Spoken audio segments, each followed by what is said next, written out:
Good morning mga mamsi, mga lola. Mag-real talk muna tayo ngayon, no? Maraming dyan na nagtitiktok, nagsasabi na hindi lahat swerte sa apam. I agree that. True. Pero, so far, magpapasalamat ako dahil yung aking apam, kung hindi lang magbabago, swerte ako. Hindi naman siya mayaman, pero hindi naman siya mahirap. Ang importante, nirerespeto niya ako. At isa pa, bukod sa financer na siya pa yung aking cook.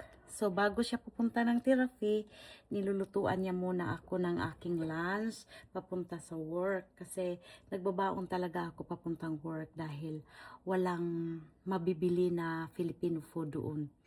So, ngayon, ang lola nyo ay nagsasaing ng kanin at magbabaon ako. So, ito lang ang masasabi ko sa mga Pilipina na naghahanap ng mga apam. Huwag kayong masyadong mapili. Aanhin mo naman ang pera kung hindi ka naman nirerespeto. Para sa akin, yung una ko is foreigner din yun. Hindi ko na lang mabanggit yung anong klaseng pagka-foreigner ang ama ng aking mga tatay. Pero iniwan ko siya dahil hindi niya ako nirerespeto. Especially ang masakit yung hihiyain ka sa harap ng iyong mga kaibigan. Anhin mo naman ang pera, isupalpal pa sa'yo at sa mga kaibigan mo ang pera, pero hindi ka nirerespeto. Respect is very important in a relationship. Kasi kung wala na yan, mawawala na lahat, pati love. So, ito lang ang masasabi ko. Dream high and pray. From Lola Bell, the Explorer.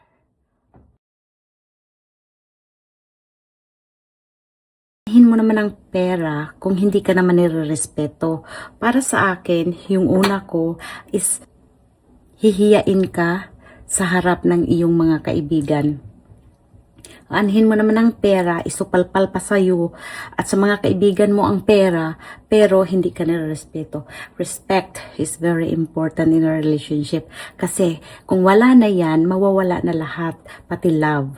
So, ito lang ang masasabi ko. Dream high and pray. From Lola Bell, the Explorer.